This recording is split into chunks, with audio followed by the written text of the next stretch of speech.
Hello and welcome to this comprehensive guide to Gara. Besides some rather big changes that happened to Gara more or less immediately after her release, Gara has not seen any major changes after that. We did get two augments for her not long ago, and they do lend additional variety to her different playstyles, but she has been stable for some time now, and since her prime version is quite some time into the future, there is no reason to believe that this will change. Now, in general, when a frame has been stable for a time, we have also found out how to play that frame.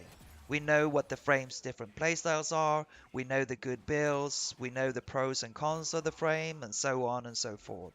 But even though Gara has been stable, it seems to me that she has not really followed that pattern. She is a complex frame, that's for sure, and what we may call her signature playstyle is not to everyone's liking. But my suspicion, and this is only speculation of course, is that many players don't play Gara simply because the interactions between her various abilities are somewhat hard to get a grip on. And if we don't have a good understanding of those, it is obviously also tricky to make good builds for her and then to play her in a way where we feel her true power. This guide is made very much with that in mind. It is methodical, systematic, and detailed. My aim is to cover and explain the mechanics of Gara so that we can achieve a proper understanding of what she actually does and how she does it. I cover in much greater detail than what is customary for a Warframe guide, such things as, for instance, what various animations look like, where buff icons and timers appear, and I also explain all the relevant concepts, such as, for instance, stat stick and threat level. This is what we do in part 1 of the guide. This part consists of this introduction, a very short section on how to obtain Gara, and then we cover her passive and her 4 abilities in much greater detail. So really, this guide is meant to be very friendly to those who are new to Gara in particular, but also to those who are perhaps somewhat new to Warframe in general. The overall aim of the first part of the guide is that we eventually will reach a position where we can then assess her in various ways so that we can make proper builds for her. This is what we do in part 2 of the guide, which is also the next video. In that part I discuss various builds, playstyles, and the types of weapons and equipment that fits Gara. Here we will see some gameplay that showcases the various builds, and I am also expressing my own opinions much more freely there, something I do not do very often in the first part of the guide. But even in the second part of the guide, I do start out with a new player-friendly build, and as it were, gradually move on to more advanced builds and playstyles.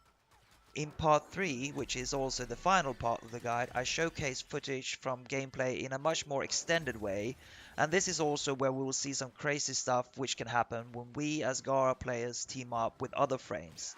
This is also where I show a few tips and tricks and suggest what changes I personally would like to see to Gara, and I also add a brief summary of the whole guide.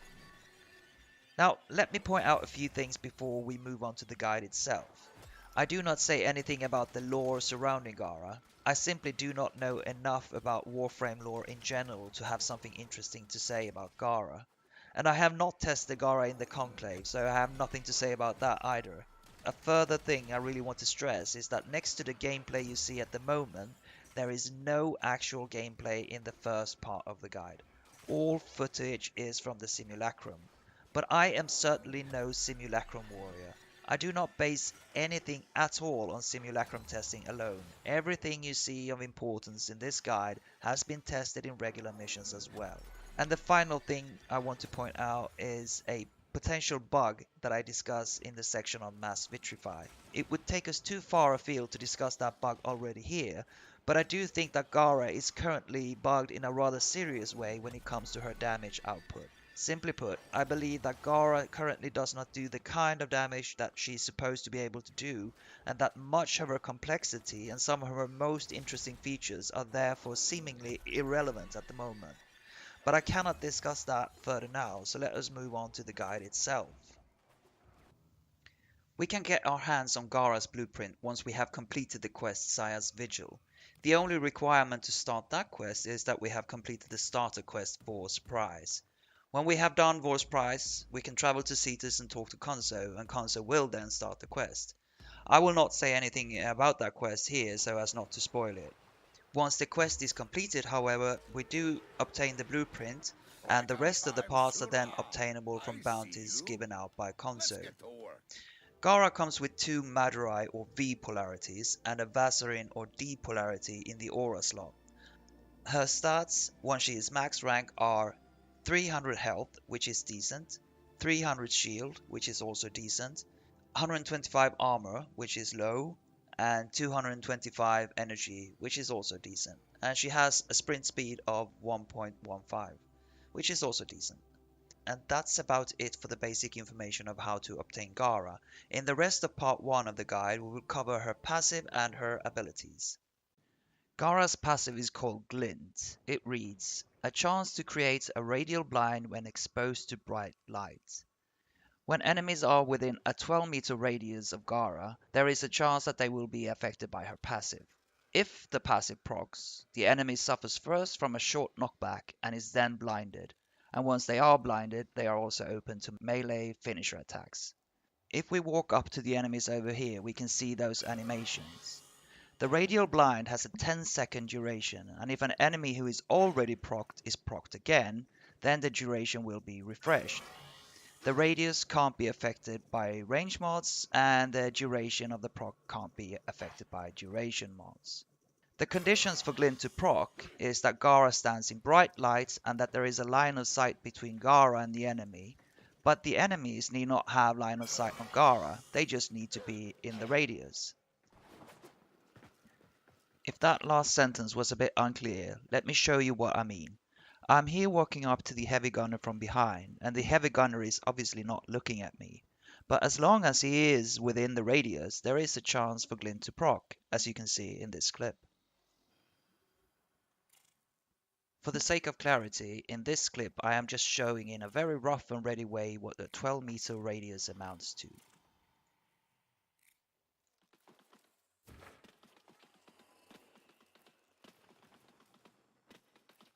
I am actually surprised by how good this passive is. As you can see, the enemies are being procced again and again, and the 10-second duration is rather nice.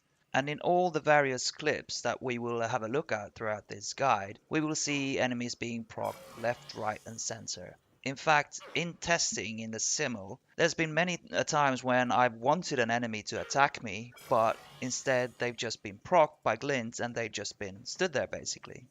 So I would say that it's actually well worth paying attention to the lighting and try to stay in bright light as often as possible. If there is a downside to this passive, it is probably the fact that there is no audio or visual indication as to when Gara is in bright light. If we have a brief look at Mirage and her third ability Eclipse, we see how easy it is to tell when she is standing in light and when she is standing in darkness. Here we have the rather Gara-ish visual indication when she has her damage buff, and how different it is from when she's standing in darkness and has her damage reduction. With Mirage's Eclipse, we have a visual indication, an audio indication, and a buff icon, so that we can clearly take advantage of the damage buff or the damage reduction as needed. And it would probably be too much to ask for all of this for Gara, but I'd still say that some indication would be nice since her passive is actually rather good. Here's a summary of the main points of Gara's passive called Glint. It has a 12-meter radius, a 10-second duration in which enemies can be procced again.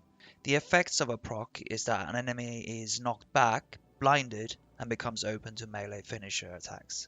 Neither the radius nor the duration can be affected by ability mods.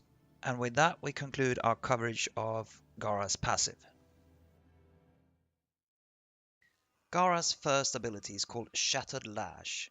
Unlike many other frames, which have a rather underperforming first ability, Shattered Lash is both powerful on its own, but is also absolutely vital for the overall power of Gara in her capacity as a damage dealer. The major task in this section is therefore to try to convey at least the beginnings of this power. Shattered Lash can be cast in two different ways. If we tap one, it does the following animation. This is called Thrust. When we cast Gara's one in this way, we do puncture damage. The effect on an enemy that is hit by Thrust is that it will be knocked back. If we instead hold one, it does the following animation. This is called Sweep. When we cast Gara's one in this way, we do slash damage. The effect on an enemy that is hit by sweep is that it will be ragdoll. In this footage, you see me CCing a level 160 Nox. Here we see how we can knock back and ragdoll the Nox as long as we have enough energy to do so. Notice also the procs of Gara's passive that we talked about in the previous section. And it is rather obvious, of course, that when the Nox is CC'd in this way, he won't be able to shoot back at us. Now, the base damage of Shattered Lash is 800, but the total damage after we have modded Gara to our liking is to be understood according to the following damage calculation formula. In relation to this, it is important to mention the term stat stick.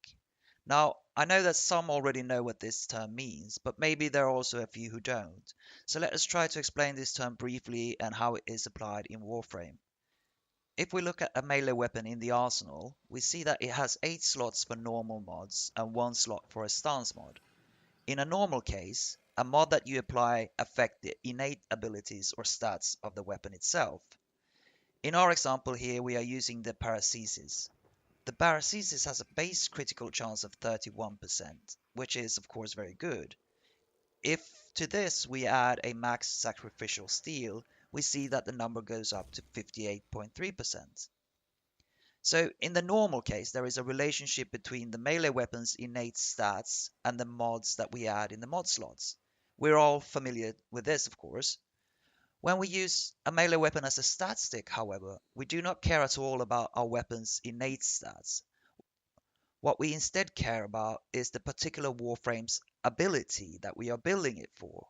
In our case, that is, of course, Shattered Lash. Here you see screenshots of the Paracesis innate or base stats, the base stats of Gara's Shattered Lash and Korra's Whipclaw. Korra's Whipclaw is of course a Warframe ability, and it works in a similar fashion to Gara's Shattered Lash. When we added the sacrificial steel and thus enhanced the base critical chance, we saw that it went up to 58.3%. The difference then is that when we add mods to our melee weapons when we are using either Gara or Korra, the mods instead enhance Shattered Lash and Whipclaw. But not all Warframe abilities are created equally. As we can see in the screenshots from Shattered Lash and Whipclaw, the base stats are in the top right corners and fall under Strength. It's 800 for Shattered Lash and 300 for Whipclaw, so there's that difference. But as we shall see shortly, Shattered Lash can only be enhanced by certain mods, whereas Whipclaw can also be enhanced by other mods. And furthermore, not all melee weapons in their capacity as proper stat sticks are created equally. A minute ago I said that we don't care about the innate stats of the melee weapons when it comes to Shattered Lash. This is in fact not entirely correct. Certain melee weapons are better as stat sticks than others because of the fact that they have innate abilities that factor into the total damage of Shattered Lash. In part 2 of this guide, where I discuss different builds and different playstyles for Gara, I cover the most interesting of these melee weapons, so I shall not discuss them at this point. But I think it's important to understand these differences when it comes to the term stat stick and how it is applied in Warframe. Okay, let us now consider two different examples. In the first, everything is as it should be. Here I attack the charger without having any additional strength on my Gara build, and I have no mods at all equipped on my melee build. When I attack with thrust, I do 800 damage, and when I attack with sweep, I do 1000 damage. This is to be expected. The charger has no form of damage mitigation in terms of health or shields, for instance, and is neither weak to nor strong against puncture damage. So here I do Shattered Lash's base damage. But the charger's health type, or health class, is somewhat confusingly called Infested, and that health type is weak to slash damage. That is, it has a 25% weakness to such damage. That's why we see 1000 damage when we do the sweep attack. In the second example we see an oddity, however. Here I have equipped Jagged Edge, which is supposed to give me 90% extra slash damage. In this case we still expect to see 800 damage from thrust, since a slash damage mod obviously doesn't increase puncture damage. But we expect to see 1900 damage when we attack with sweep. This is because of the base damage of 800 to which we then add the 90% from Jagged Edge. This takes us to 1520 damage, on top of which we are to add the 25% extra we get from the charger being weak to slash, but instead we see 1875 damage. And we must therefore approach them with some caution. When in later sections of this guide I say in a particular case that, there's some rounding of the numbers here, what I mean is that I have seen a case where the expected results of something doesn't match the actual result. And since this is a very comprehensive guide to Gara, I felt that I had to insert this kind of cautionary note somewhere, and I thought that this was a good place to do so. So please bear this in mind as we proceed. Let's go back to the damage calculation formula again. We see that only a few things are relevant to enhance the damage here. I plugged in the base damage number of 800 at the beginning of the formula, and then we see damage mods, elemental mods, and strength mods. So this means that Shattered Lash's total damage can be enhanced by damage mods, which are mods such as Pressure Point and Covert Lethality, and also include augment mods such as Blade of Truth. They all have the word damage or melee damage in their description. Elemental mods, which are mods such as Fever Strike and Vicious Frost, and they also include augment mods such as Toxic Blight. They all have the words heat or toxin or cold or electricity in their description. Strength mods, which are mods such as Intensify and Transient Fortitude, they are the mods that go on your Gara build itself. They all have the word ability strength in their description. We should add two important things to our understanding of the damage calculation formula. The first is that puncture mods, such as Auger Strike, and slash mods, such as Buzzkill, also count when they are used for their respective version of Shattering Lash. The second is that we can use Riven mods. As long as the Riven has any of the stats that we mentioned above, it can be useful in upping our overall damage from Shattered Lash. Here are a few examples of stats and mods that are not at all relevant for upping Shattered Lash's damage. Mods with critical chance or critical damage, mods with impact damage, mods with status chance, and just to mention a few specific mods that are not useful, Blood Rush, Condition Overload, and Maiming Strike, for instance. Having said all this, there is another thing of importance here. This is that the elemental damage types do matter. Remember what we are discussing here. We are trying to understand the Warframe ability called Shattered Lash and how it interacts with whatever melee weapon we are using at the moment. More specifically, we are trying to understand how the mods we use on our melee weapon can enhance the damage that we do with Shattered Lash. And the elemental damage we can get from the mods we put on our melee weapon do affect the damage numbers we see when we attack various types of enemies. But even though the elemental damage type is important, status chance and status effects are not important. We simply can't proc status effect with Shattered Lash. Why is it important to point these things out, and why do I even mention stuff like damage calculation formulas? The reason is this. Shattered Lash and the formula for its total damage is only one part of the equation for understanding the power of Gara. Maybe you've heard that Gara can dish out some insane damage numbers, right? Well, in order to understand how and why she can do that, we need to have a proper understanding of Shattered Lash. And I will try to show that it is also the most important part of the equation, and that's why I have given all this information. Let's summarize Shattered Lash and add a few things that I have not mentioned so far. It has a base range of 10 meters, which is affected by ability range. It can be cast in two different ways. Thrust does puncture damage and knock back enemies. Sweep does slash damage and ragdolls enemies. To increase Shattered Lash's damage, we add a specific set of mods on our melee weapon, and we can also add strength to our build. It has innate punch through, but I am not certain what the range is. We can cast both thrust and sweep mid-air, but they behave slightly differently, and thrust but not sweep is a one-handed action, which means that we can, for instance, reload a weapon whilst casting it. It is also a silent ability, which is good for, say, spy missions, but does not give a stealth multiplier. We can use Shattered Lash without having a melee weapon equipped, but we will obviously not get any damage bonuses from melee mods in that case. And I think that's about it for now, at least regarding Shattered Lash. Gara's second ability is called Splinter Storm, and it is a very special ability indeed. It has a base casting range of 30 meters and a base radius of 2.5 meters, both of which are affected by ability range. One way to describe Splinter Storm is to say that it has both defensive and offensive uses. Let's begin with the defensive uses. When you cast Splinter Storm on yourself, you see the following animation. Two things appear in the UI. In the top right corner, you see the buff icon from Splinter Storm, and it shows the duration of it as well as the amount of damage reduction you get from it. As long as you have at least 129% strength, Splinter Storm gives a 90% damage reduction. This reduction affects your health and your shield as well as potential overshields that you might be able to get. The second thing that appears in the UI when we cast Splinter Storm is a damage meter, which can be seen in the bottom right corner. I will have a great many things to say about this damage meter later on, but for now let me just show a screenshot of the build that I'm using at the moment. This is a version of the new player build that I will cover in part 2 of this guide, so I'm not going to discuss it here really.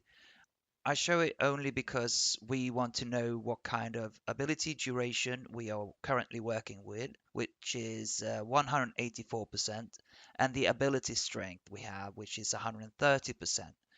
So the two things that we noted in the UI is first the 90% damage reduction, which we get because we have 130% strength, and we also see the duration there, and the damage number in the damage meter down to the right is reflecting the 130% strength. Now here I am again, and I will cast Splinter Storm on myself, and when I then try to recast Splinter Storm on myself, you can see that it's not possible to do this. But with the aid of Gara's fourth ability, Mass Vitrify, we can refresh the duration of Splinter Storm. Obviously, we haven't touched on Gara's fourth ability just yet, but let's cast it here. As we see, every time I cast Mass Vitrify, the duration of Splinter Storm refreshes. This synergy between Gara's 2 and her 4, and as we shall see later, between her 2, her 4 and her 1, is super important for her gameplay. That's one reason why it's so important to understand the mechanics of each ability, and also the reason why I go into each ability in such a detailed way. Being able to give 90% damage reduction to yourself is quite obviously a rather good thing to be able to do. But Gara is also a very generous Warframe. Not only can she herself take advantage of this buff, but she can cast it on allies and defense objectives as well. Here is a list of eligible targets taken from the wiki. This is a rather long list, but what we can note here is that operators are not eligible targets. In order to cast Splinter Storm on an ally, all you have to do is to mouse over the target and then cast your 2. But it's not always easy to do this actually.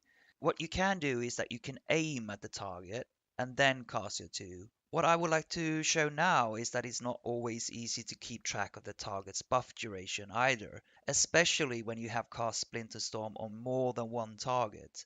It is easy enough to track the duration if you cast it on another Warframe in your squad. In that case, it will show next to that person's name in the UI. And here it's just me and my Sentinel. If I begin by casting Splinter Storm on myself, I can then also cast it on my Sentinel, of course. So now we both have the 90% damage reduction. But when we have various non-frame targets, it becomes much more tricky.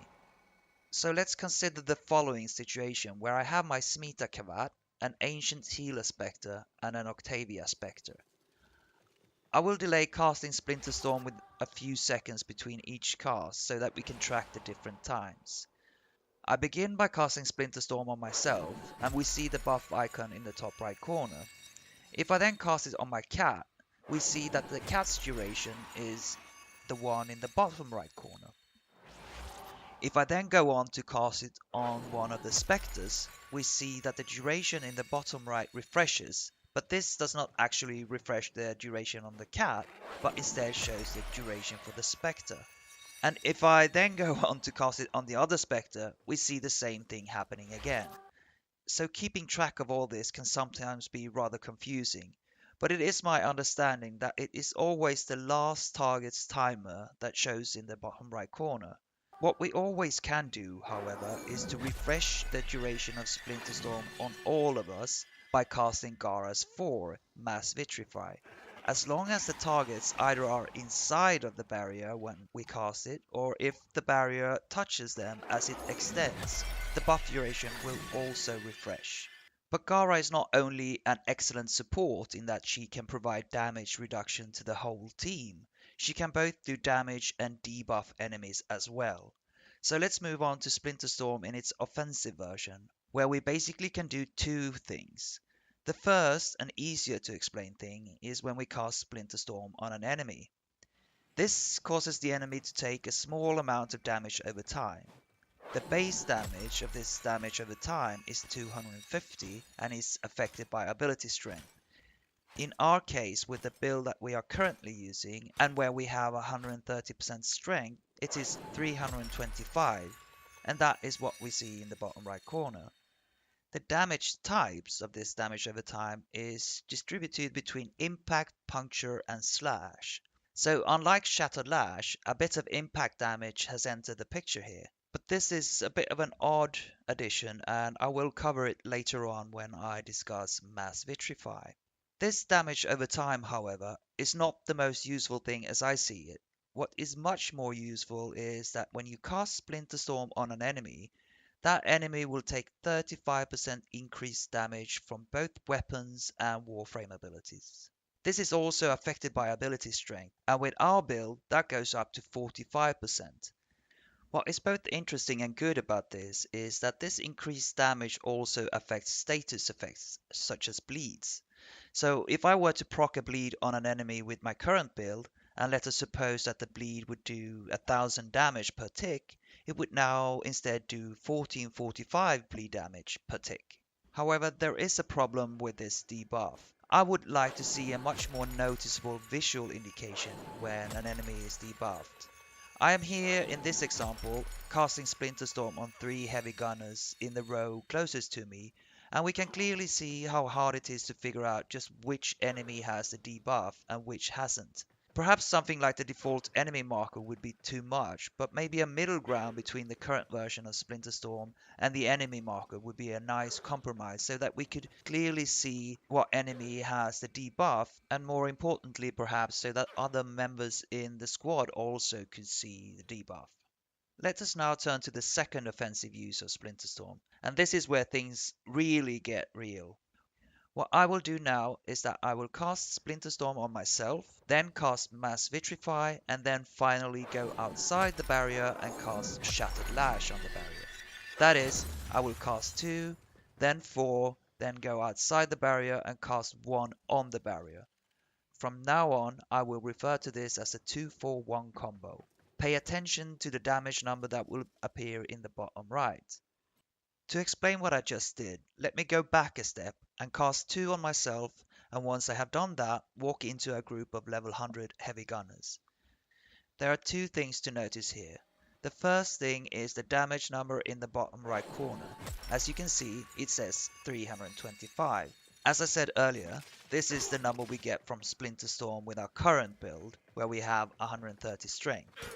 The second thing is the damage numbers and the slight pushback from Splinter Storm on the enemies. Let's now do the 2-4-1 combo and walk up to the heavy gunners again.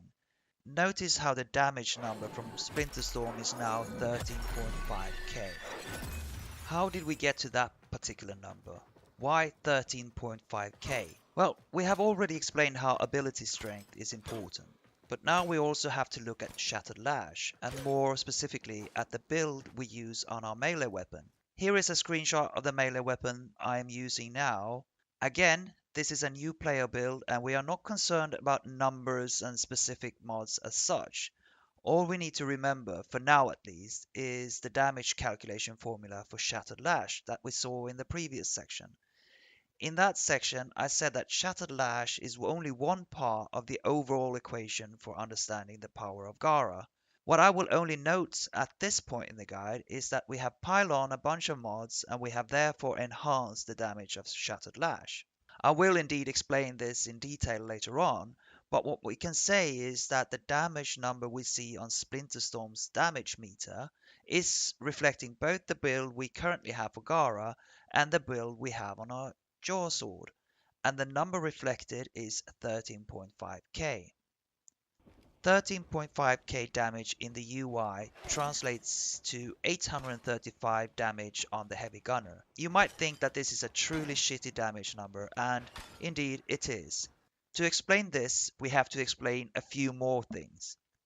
The first is the type of damage that Splinter Storm does: impact, puncture, and slash. Although the ferrite armor that the heavy gunner has is weak against puncture, it is neutral versus impact and strong against slash. Besides, and much more importantly, a level 100 heavy gunner has a lot of armor. In fact, at that level, it has roughly a 90% damage reduction against any kind of damage that does not bypass armor. So when I walked into the heavy gunner with my Splinter Storm, dealing only 835 damage, we shouldn't be surprised at all. But we can and will do much better.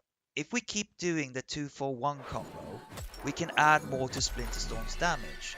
Or more specifically, when we repeat the 4 and 1 part of the combo, we build up more damage. And whenever we cast 4, we are also refreshing the duration of Splinter Storm. Every time I do the 4 and 1 parts, that is, every time I cast Mass Vitrify and then break the barrier from the outside with Shattered Lash, I add 13.5k damage onto Splinter Storm.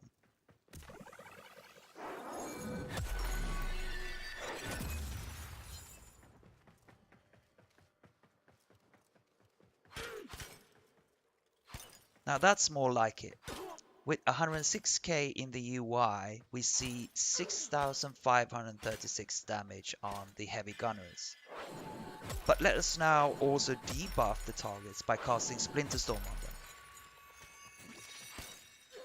So would you agree that we are beginning to see something potentially very powerful here? We can build up the damage on Splinter Storm basically as many times as we want to.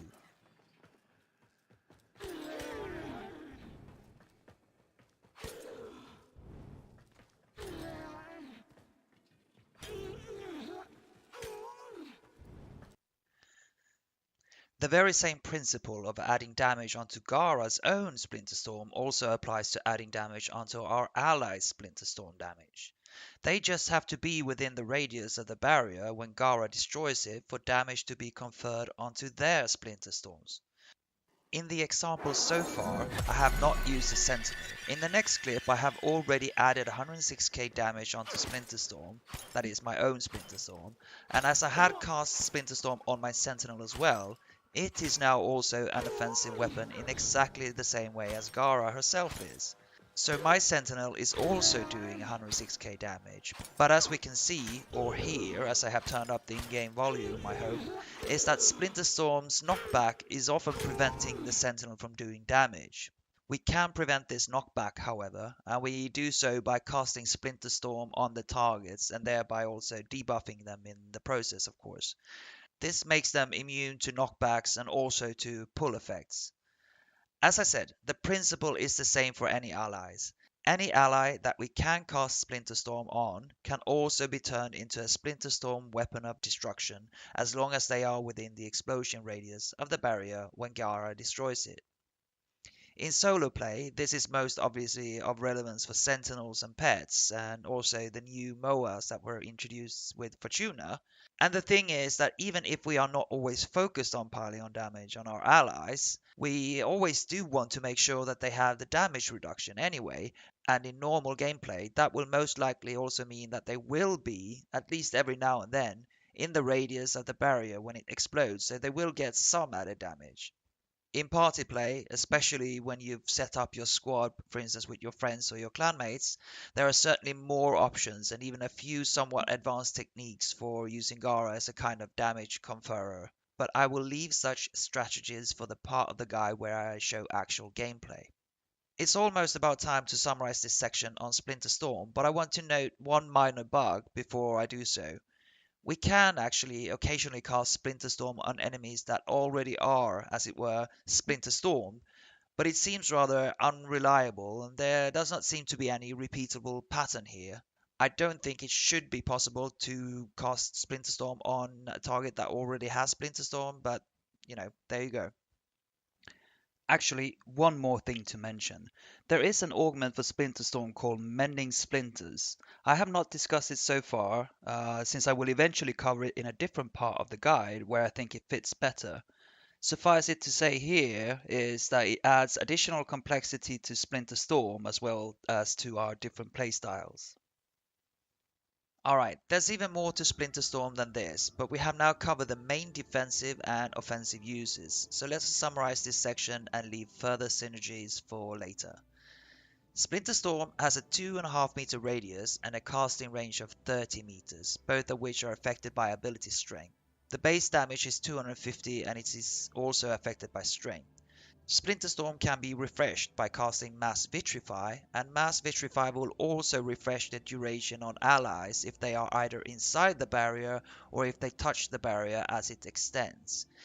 It gives a 90% damage reduction if we have at least 129 strength. Casting Splinter Storm on enemies will subject them to a damage over time effect, and they will also be vulnerable to all incoming sources of damage. The damage types are Impact, Puncture, and Slash. What I have called a 2-for-1 combo refers to Gara casting Splinter Storm on herself, then cast Mass Vitrify, and after that goes outside of the barrier and destroys the barrier with Shattered Lash. This confers damage onto Splinter Storm.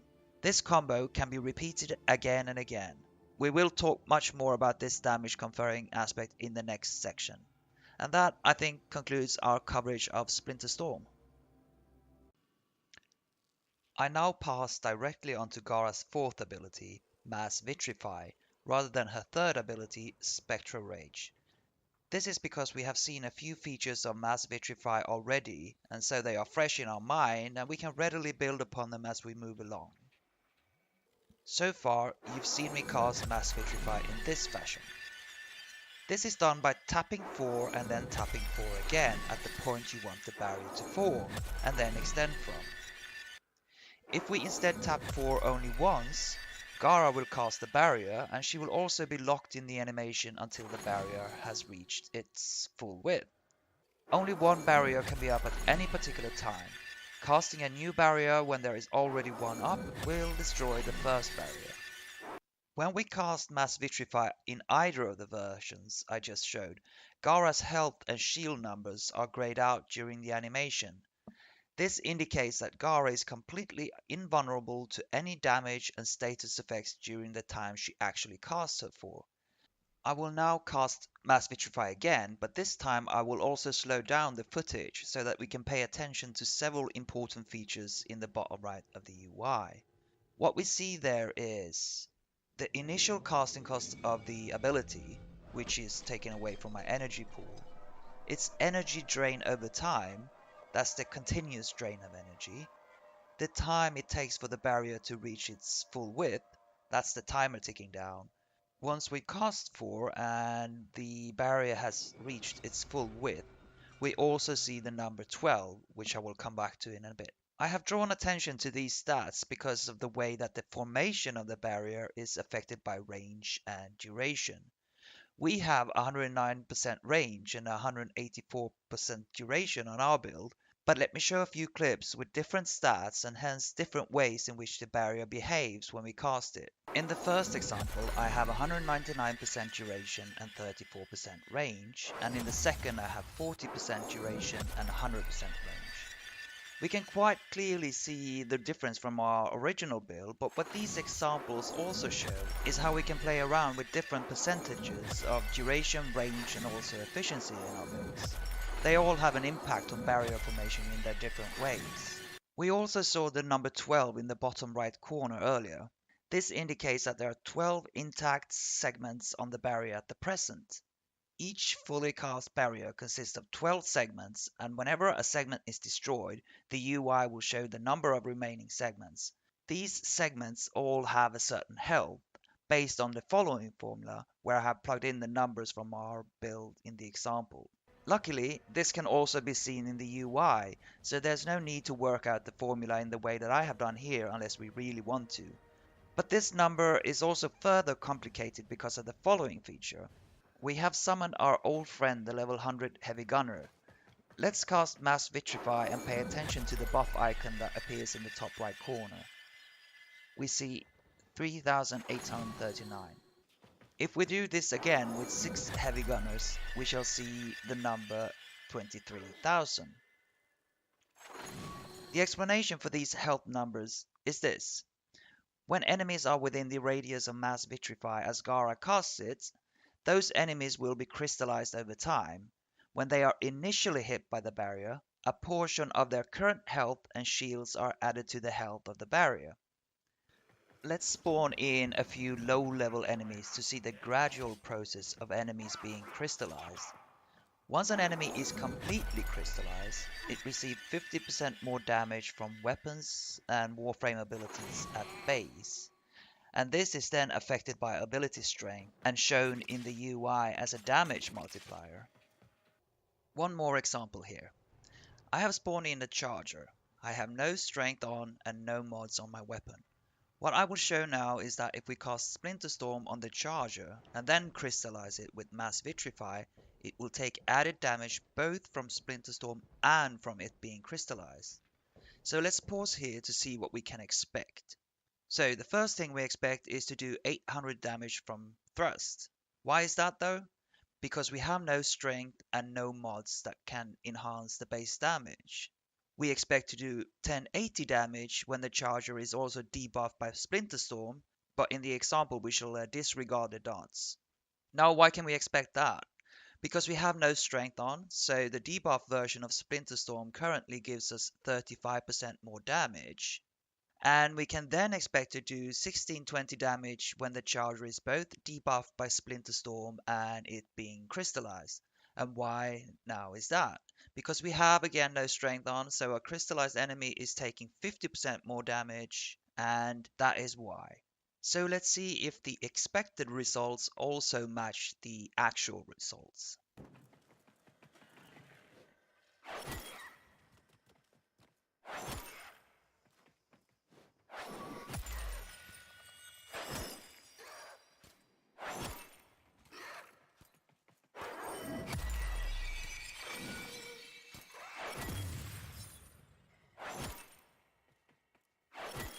They do. A further cool feature of an enemy being crystallized is that status effects that have a ticking effect, such as gas and bleed procs, will continue to tick during the whole time that an enemy is frozen, but sadly, new status effects can't be added. However, we can cast Splinter Storm on an already crystallized enemy and it will receive increased damage.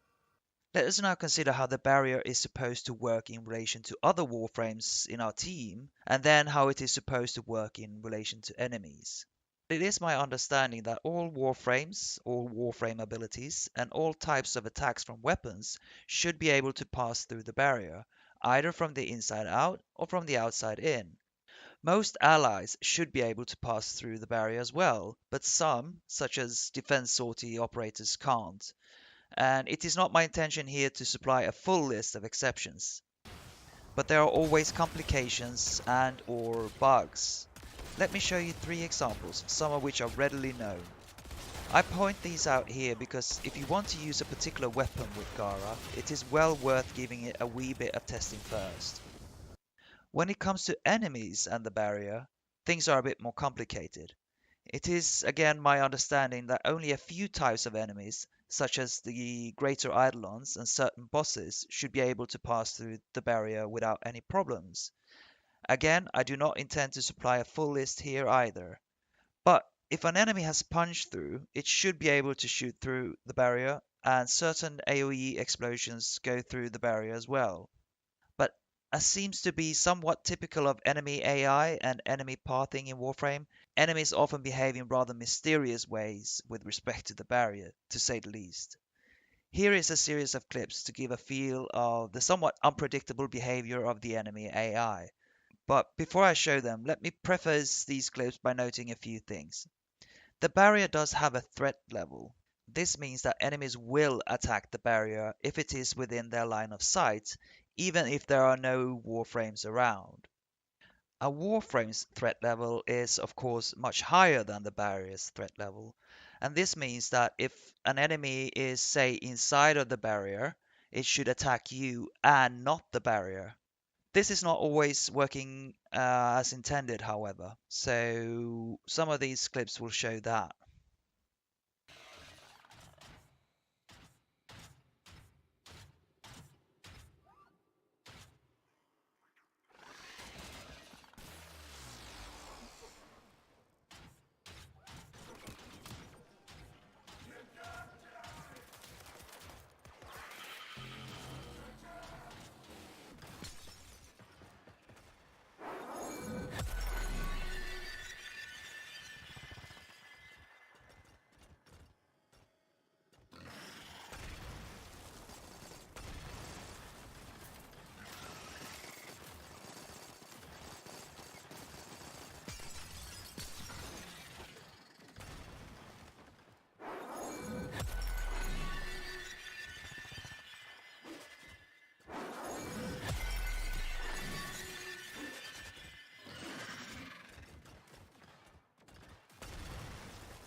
Here are a few different ways in which we can place the barrier. The barrier will extend downwards if it's possible for it to do so.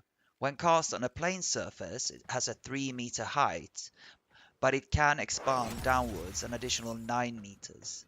And here we see how it covers different types of elevation if it is possible for it to do so. And here I show how the barrier extends across all objects, eventually connecting the various segments if it's possible for it to do so. And in this clip I show that the barrier doesn't have to be supported, but will remain in the air if it has reached its full downward extension. The last example I want to show here is in relation to nullifiers. Nullifiers are certainly Gara's arch enemy. When nullifiers walk into a barrier, they will break individual segments as the nullifier bubble touches them. When you cast Mass Vitrify into a nullifier bubble, the segments of the barrier that hits it will be destroyed, and it will also cancel the casting animation. The rest of the barrier will be intact, however. In the remainder of this section on Mass Vitrify, I will turn specifically to the damage dealing aspects of this ability. What I would like to cover when it comes to Mass Vitrify's damage dealing aspects are the following things. A. The mechanics of how the damage is dealt. B. The difference between different damage types being dealt. C. How we can calculate our damage output. And D. The impact a rather important bug has on all of the above. Let us begin with A. How we deal damage with Mass Vitrify. We cast Mass Vitrify so that the barrier is formed. We can then destroy the barrier with Shattered Lash, either with thrust or with sweep, and we can do this either standing inside the barrier or outside of it. Both ways of destroying the barrier results in an explosion, which sends glass fragments outwards, and they will damage enemies that are outside of the barrier, so no enemies inside the barrier will take damage from the explosion. Sometimes, when we are too close to the barrier, thrust will not break it for some reason, but it seems as if sweep always does. This is just a minor, if somewhat annoying bug. At base level, any enemy that are within 15 meters of the barrier will take damage, and this is affected by ability range. This is a proper area of effect type of damage. And that really is the basics of how we do damage with Mass Vitrify. When it comes to B, the difference between different damage types being dealt by Mass Vitrify, things are a bit more complicated, since this also affects Splinter Storm. Let me begin by noting that a damage type that we have not seen so far is introduced here. This is that a small amount of heat damage is supposed to be done when the barrier is destroyed by Shatter Lash. Here is the wiki entrance for that. If Gara strikes her barrier with Shatter Lash, the barrier is destroyed in an explosion of glass fragments that inflicts Shatter Lash's damage and 800 heat damage to all enemies within 15 meters. So 800 base heat damage, which is then affected by ability strength. I have no idea why destroying the barrier does heat damage specifically, but the barrier is supposed to consist of molten glass, so I guess that's why. Now, we can immediately see that there's not much room to enhance the damage, even if we add more strength on our Gara build. At the moment, we have 130% strength and we see 1040 damage, but even if we add more strength so that we have, for example, 195% strength, we will only get this to 1560 damage, and that is not much. But what is important here is that one answer to our question of what damage type is done by Mass Vitrify is that it is heat damage. When the barrier is destroyed by Shatterlash from the outside, two things should happen at the same time. One is that damage should be done to enemies, and the damage type that is done is determined by thrust or sweep, that is, by puncture damage or by slash damage. The second thing that should happen is that we pile on additional damage on Splinter Storm, and that the damage type pile on to Splinter Storm is again determined by thrust or sweep. Design-wise, all this makes sense since we have an option to do the kind of damage with Mass Vitrify that is most effective against the particular type of enemy we're up against. And if Splinter Storm also absorbs that type of damage, then it will also be much stronger over time, not only in terms of the amount of damage it will do, but also in terms of the type of damage it will do. Still, what is unclear here is that we do not know whether elemental damage types are also being done. Recall how we show that elemental damage types are important for Shattered Lash when we attack enemies directly with Shattered Lash, and hence also why and how enemy resistances and weaknesses are important. I say that this is unclear because currently elemental damage types do not matter at all for the damage types being done by Mass Vitrify, and I take it that this is also the same for heat damage. Alright, we will come back to this in a bit, so let us now turn to see how we can calculate our damage output. There are essentially two ways in which we can calculate the damage output from Mass Vitrify. One way is theoretical and somewhat elaborate, but should also be precise and accurate. The other is practical and very easy to do, but may suffer from a few inaccuracies. If we were to calculate the damage output from Mass Vitrify the theoretical way, we would have to plug in our numbers into the following damage calculation formula. This is taken from the wiki, but I have modified it a bit for clarity. It is the formula we have seen before from Shatter Lash, and to that is now also added the heat damage. That is the explosion damage. Calculating stuff according to formulas is perhaps not the most fun exercise ever, so in most cases we would do well enough to use the more practical way. But I have added this way of calculating Mass Vitrify's damage because this is the only way of understanding how things are actually supposed to work. I will not say more about the theoretical way of calculating the damage output for now, but again I will come back to it just a little bit later on. If, however, we are to calculate the damage output from Mass Vitrify in the more practical way, we would have to find out what our absorption damage is. That is a concept I have not mentioned yet in this guide, but in a way we have already seen it, so it should be easy to understand. Remember the damage number we saw in the bottom right corner when we did the 2-4-1 combo. Let me do that combo and we will yet again see the number 13.5k. That is absorption damage. And it is also because when Gara destroys the wall whilst she's on the outside of it, she also absorbs a certain amount of that damage. In fact, the amount of damage she is able to absorb is capped at 50%. So all we have to do in order to calculate the damage output from Mass Vitrify is to multiply whatever number we see in the bottom right corner by 2. In our case, and with our new player build as I have called it, That number is 13.5k, and if we multiply that by 2, we get 27k. So, on the current build that we are now using, Mass Vitrify's total damage is 27k. We have seen this number of 13.5k a number of times now, and we have seen what it means for Splinter Storm. But what does it actually mean for Mass Vitrify? And more specifically, what does 27k mean for Mass Vitrify? Before I move on then, let me give two examples of what 27k damage amounts to and what we can expect from our new player build. In the first example, we have a random bunch of level 50 Corpus units, which we then bump up to level 90.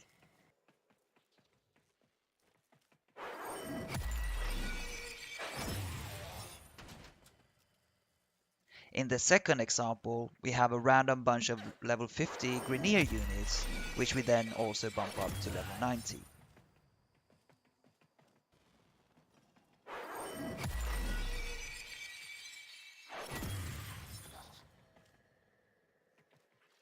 This is pretty respectable damage for a Gara build that is meant to be friendly to new players, where we have not used a Riven, we have very little strength on, and we have essentially done no min-maxing whatsoever. Alright, I have now covered A to C, so that we know how the damage is done by Mass Vitrify, we have seen what damage types we can expect, and we know how to calculate our damage output. Let us now turn to D and my suspicion that Gara is not really working as intended. What is not working as intended is the damage types being done by Mass Vitrify, and hence the damage types absorbed by Splinter Storm. If I am right about this, that is. So I believe that a very fundamental aspect of Gara's overall gameplay mechanic is bugged at the moment. Let us consider the following two examples to show this. In the first example, I have no strength mods on Gara, and the only two mods I have on are the puncture mods Sundering Strike and Auger Strike. I begin by attacking the charger with thrust directly to get a damage number we can discuss, and I am then destroying the barrier with thrust. In the second example, I again have no strength mods on Gara, and the only two mods I have on are the slash mods, Buskill and Jagged Edge. Here I begin by attacking the charger with sweep directly, and I then destroy the barrier with sweep. What do we see in these examples? Collecting the damage numbers from the various attacks and adding a few simplified calculations, we have this. The first thing we see is that Shatter Lash is working almost exactly as it should, besides the minor differences between the expected results and the actual results, and for which we have no explanation. Those are the numbers in green. The second thing we see is that destroying the barrier either with thrust or with sweep gives the exact same damage numbers. Those are the numbers in red, and they are problematic. Those numbers are problematic because the charger has a 25% weakness to slash damage and a 25% weakness to heat damage. It has no resistances or weaknesses that affects puncture damage. But neither the weakness to slash nor the weakness to heat were reflected when we destroy the barrier with sweep. Otherwise put, the damage we see from Shattered Lash is fine, except for the minor differences, but the damage we see from Mass Vitrify is not fine at all. Consider now a different example. I will do the same types of attacks, but this time on a level 100 heavy gunner. The difference here is that we are using the new player build with 130% strength, and we are now using the full builds for our melee weapon.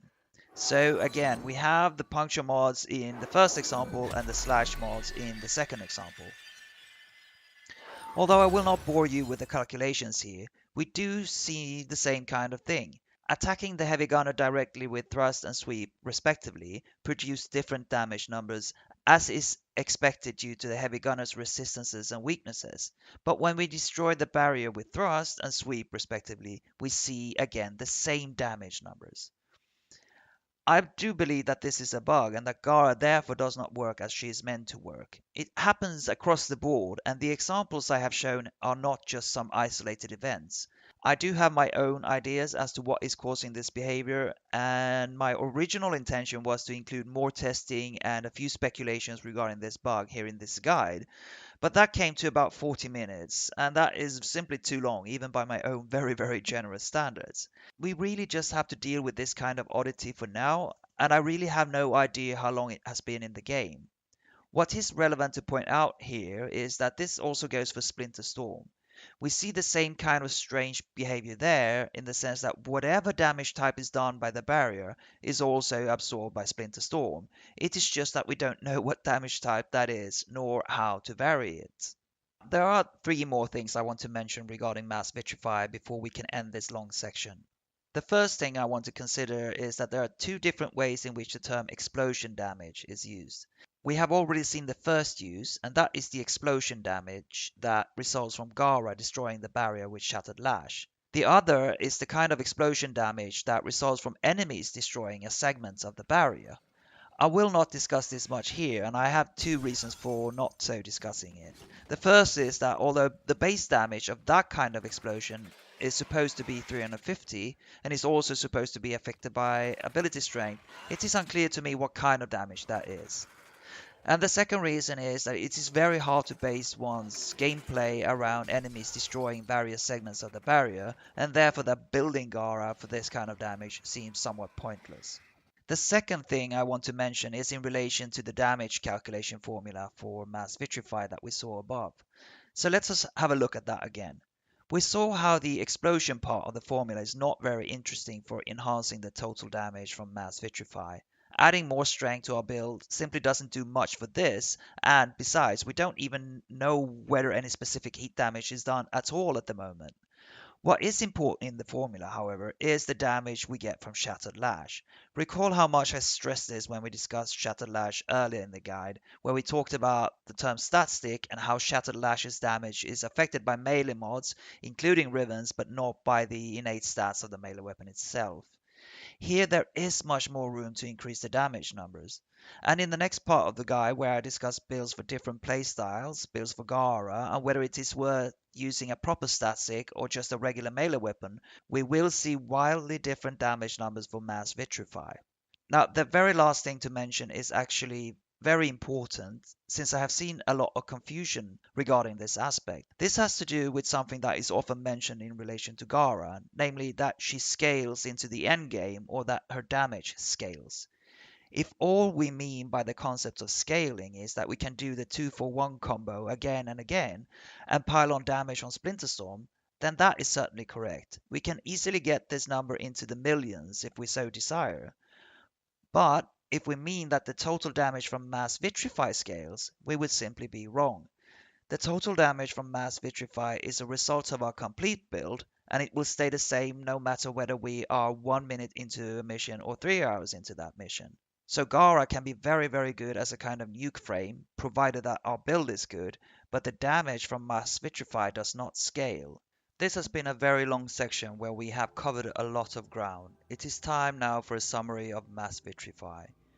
We have seen various ways of casting Mass Vitrify, and they are affected by ability range, ability duration, and ability efficiency, and Gara is invulnerable during the animation in which she casts it. The barrier consists of 12 segments, each with a certain amount of health, which can be made stronger if enemies are also crystallized. Crystallized enemies suffer a vulnerability debuff where they take increased damage.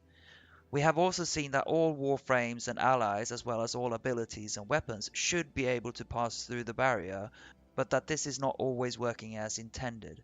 The barrier has a threat level, but it is a bit unclear how high this threat level is. Some enemies seem to be able to pass through the barrier freely, whereas others aren't. Gara can do damage by destroying the barrier with Shattered Lash. When the barrier is destroyed in this way, it explodes and sends glass fragments outwards. Part of this damage is supposed to consist of heat damage, but we have not been able to see any such damage type at all. We have also seen that when Gara destroys the barrier with either thrust or sweep, the damage type should reflect this. Again, it is far from clear that this is working as intended. As a consequence, we do not know what damage type is absorbed by Splinter Storm. We have certainly seen no evidence that Shattered Lash's elemental types are in play at all. I also distinguish between two different ways in which Mass Vitrify's total damage can be calculated. The first is theoretical and is based on damage calculation formulas. The second is practical and is based on absorption damage. I also explain how Gara's damage output scales when it comes to piling on damage onto Splinter Storm, but that the damage done from destroying the barrier with Shattered Lash is always the same. And I think that is all for the summary of Mass Vitrify. We are now finally able to cover Gara's last ability. Since I have not covered the abilities in turn, this is her third ability and it's called Spectral Rage. When we cast Spectral Rage, we summon this circle of rotating mirrors, this carousel of mirrors. Spectral Rage has a huge casting range of 100 meters, and as can be seen here, it is no match casting it on top of the enemies in the spawn zone. At base value, 12 individual mirrors will be summoned, but this is affected by ability range, and on our new player build we have 13 mirrors, so we get both more mirrors and a wider circle if we add more range on our build. In this example, I have a rather silly build with 280% range, I believe, and we then have 34 mirrors. But more range also makes the mirrors spin faster. The duration of Spectral Rage is 22 seconds at base and is also affected by ability duration. We have about 40 seconds duration at the moment with our ability duration of 184%, and this is also shown in the UI. Only one Spectral Rage, only one circle of mirrors can be up at any one time. This is the same as with Mass Vitrify's barrier, where if we cast it again when we already have one out, the older one will be destroyed. So what then does this rotating circle of mirrors do? There are three aspects to Spectral Rage, I would say, but I think it's important to stress that there is an augment for Spectral Rage called Spectral Siphon, and it adds additional complexity to the ability and how we are likely to use it. As with Mending Splinters, it is an enabler for a certain type of playstyle, so I have decided to cover it in a later part of the guide. So let us consider the aspects that we can focus on when we are not using the augments. The first, and I think the most important aspect, is Spectral Rage's CC aspect. CC here obviously means crowd control, and because of the fact that it has a heightened threat level, it can do this very well. It works as a kind of CC in two different ways. The first is when we cast it on top of enemies. This traps them inside of the circle. The basic idea here, I think, is that the enemies will see their own reflections in the mirrors and, for some reason, therefore start to attack those mirrors. Since the circle is constantly spinning, this spinning causes the enemy to chase the mirror in which they first saw their own reflection. Or, at any rate, I believe that this is the intended behavior, but it doesn't always seem to work that way. The other way in which Spectral Rage can CC enemies is that all enemies that are within 4 meters of the circle are also mesmerized by the mirrors and will try to move inside the circle in order to attack the mirrors. And all of this really works because of the Spectral Rage's heightened threat level, which is higher than Gara's or other allies' threat level. The second aspect is the damage aspect.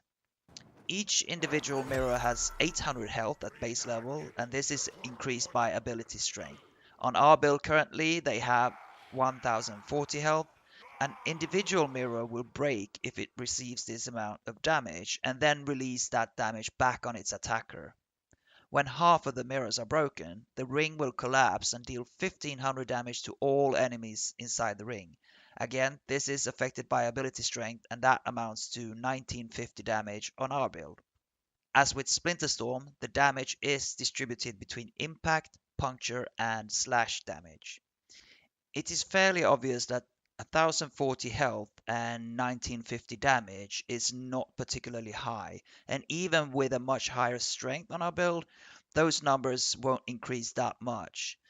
So one might be inclined to infer that therefore Spectral Rage is a rather bad ability because of those numbers alone.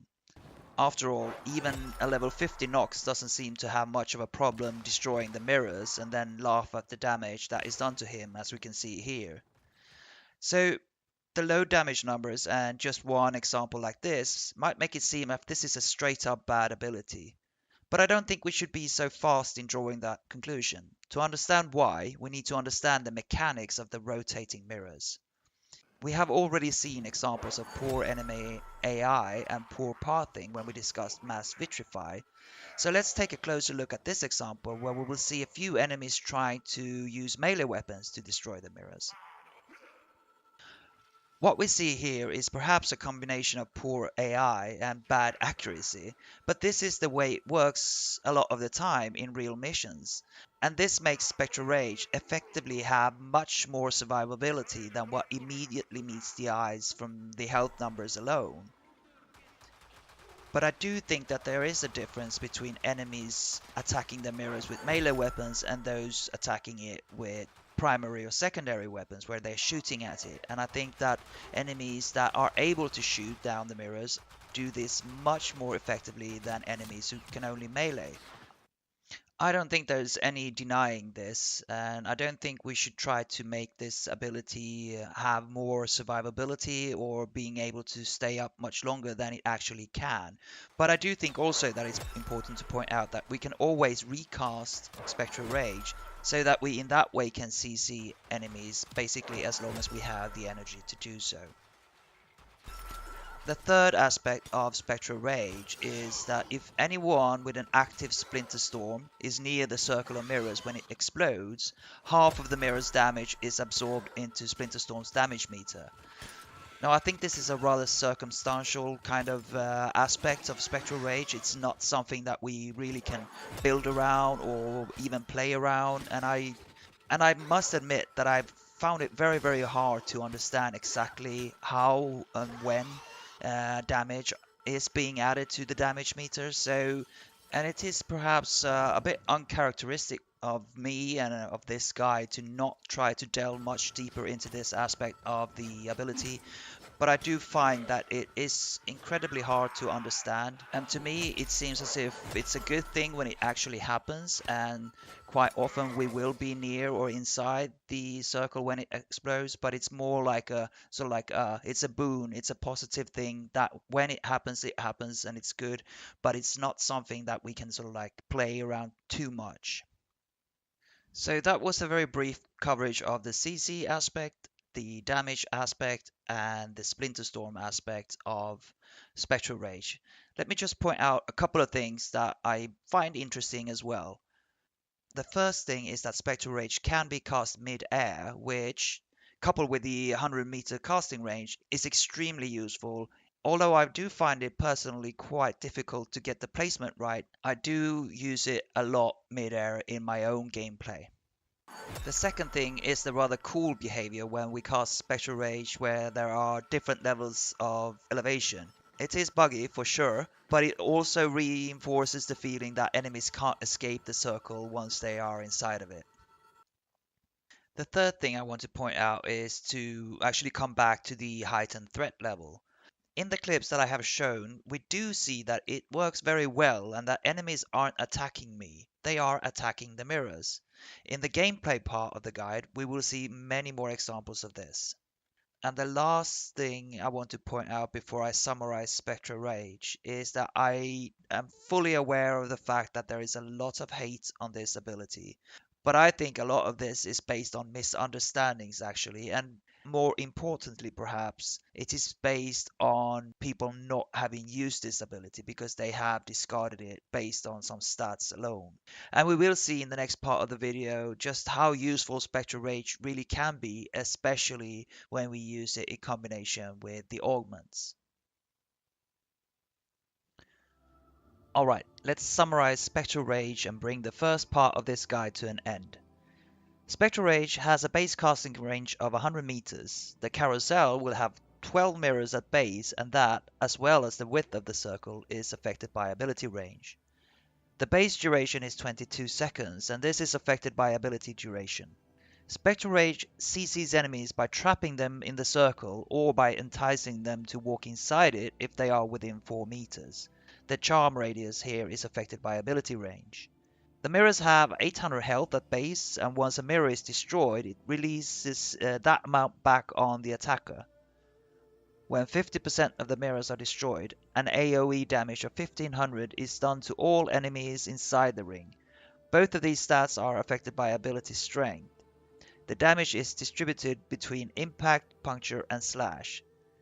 If a mirror is destroyed by an enemy and it happens within the radius of someone's active Splinter Storm, half of the damage is added on to Splinter Storm's damage meter. Spectral Rage has an elevated threat level, which is higher than Warframe's and Allies' threat level. And with that, my friends, we are now ready to end this first long part of the guide.